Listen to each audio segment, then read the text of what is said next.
Pinirmahan na ni Pangulong Ferdinand R. Marcos Jr. ang mahigit 6 na trilyong pisong national budget para sa 2025. Muling naging prioridad ng administrasyon ang paglalaan ng pinakamalaking pondo para sa sektor ng edukasyon. Ang detalye sa Balitang Pambansa ni Bien Manalo ng PTV. Pagpapatuloy ng mga magagandang nasimula ng administrasyon, iyan ang tiniyak ni Pangulong Ferdinand R. Marcos Jr. matapos niyang lagdaan ang 2025 national budget. Mula sa orihinal na 6.353 trillion pesos na proposal budget, natapyasan ito ng 26 na bilyong piso na naging 6.326 trillion pesos mula sa isinumiting National Expenditure Program o NEP ng administrasyon. Nangunguna pa rin ang education sector sa pinaglaanan ng may pinakamalaking pondo na may 1.053 trillion pesos na sinundan ng Department of Public Works and Highways o DPWH na may 1.034 trillion pesos. Prioridad din sa 2025 national budget ang health sector, DSWD, DILG, Department of Agriculture, DOTR, Judiciary, DOLE at Department of Justice. Sa kanyang talumpati, kinumpirma ni Pangulong Marcos Jr. na tinapyasan niya ang pondo matapos i-veto ang 194 billion pesos na halaga ng line items na hindi naaayon sa agenda ng administrasyon sa susunod na taon.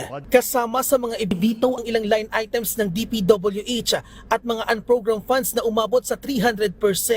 Samantala, nagdesisyon ng Pangulo na ipatupad sa ilalim ng conditional implementation ang ayuda sa Kapos Kita program o AKAP ng DSWD. Hindi ito binuwag para matiyak na maipatutupad pa rin ang mga programa sa mga mahihirap nating kababayan, pero kinakailangang masiguro na wasto at tama ang paggamit ng pondo. To ensure that government assistance is not merely a provisional solution to a persistent issue, we are compelled to subject the implementation of the Ayuda sa Kapos ng Kita program or AKAP to the convergence efforts of the DSWD, DOLE, and NEDA.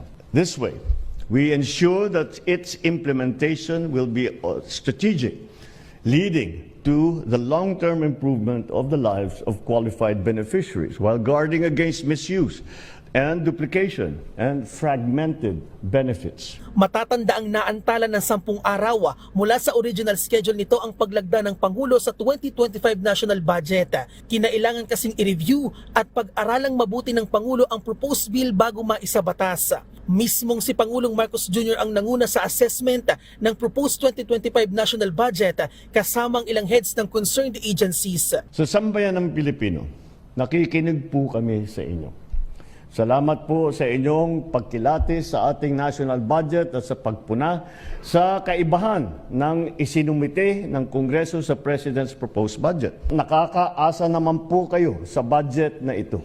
Ipapagpatuloy at papalawigin pa natin ang ating serbisyo sa inyo, alinsunod sa ating Philippine Development Plan ng 2023 to 2028. Tutuon ang 2025 national budget sa 8-point socio-economic agenda ng Pangulo na layuning ibangon ng Pilipinas mula sa epekto ng paghagupit ng pandemya, patuloy na pagpapalago ng ekonomiya at paglikha ng maraming trabaho at oportunidad para sa ating mga kababayan.